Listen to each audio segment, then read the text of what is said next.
sa dami-dami na ng mga nagawan mo ng idols, meron ka pa ba mga dream na gawan Yes, ng mga idols Yes pa? po. Meron po. Sino? Ang isa sa mga dream ko po talaga si Kong TV.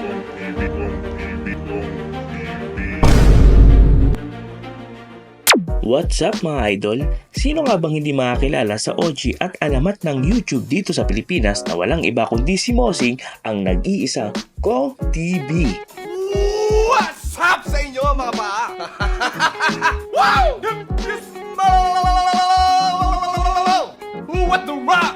Yes! 2K! Sa unang TV per experience ko pa lang noong 2023, nagkaroon na ako ng chance na makita si Mosing. Kaso, di ako nakalapit sa sobrang dami ng tao at wala rin akong dal noong time na yon. Kaya sabi ko, sisiguraduhin ko na sa 2024 TV pair, makakapagpa-selfie ako kay Mosing Kong TV.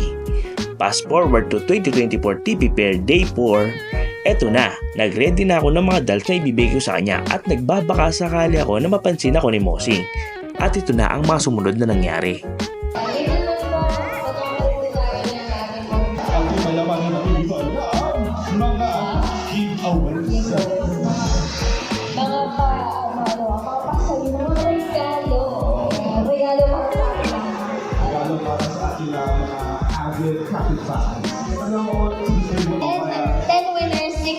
Mosing! Mosing!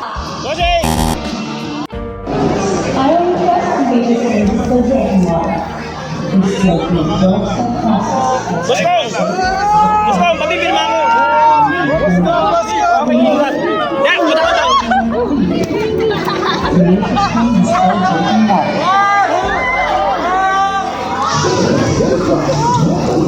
Sabi ni Kong, bibigay ka kidlat. Boss Kong, Mosing! Ano? Kidlat, pasok ako, wala? Ayun, Mosing! Yan. Ay, sorry. Nakaano. Okay ba, Bossing?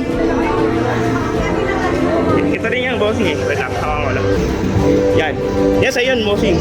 Ito, papipirma ko rin. Bossing, sorry, kinakabahan ako, Bossing. Ay, ito kayo ninunin pala, sorry. Ayun lang, Bossing, kabahin siya na. Ay! Sa wakas! Ito, Bossing. Yan lang. Sa wakas! Yun. Bossing, ano sa tingin mo maging reaction ni Kidlat? Matutuwa ka na. Okay lang. Ay, okay, picture. Pwede ba? Hindi ba pwedeng mag-ano? Ayun. Finally mga idol, nakapagpa-picture at nakapagpa-autograph na ako sa idol kong si Kong TV. Woo! Power!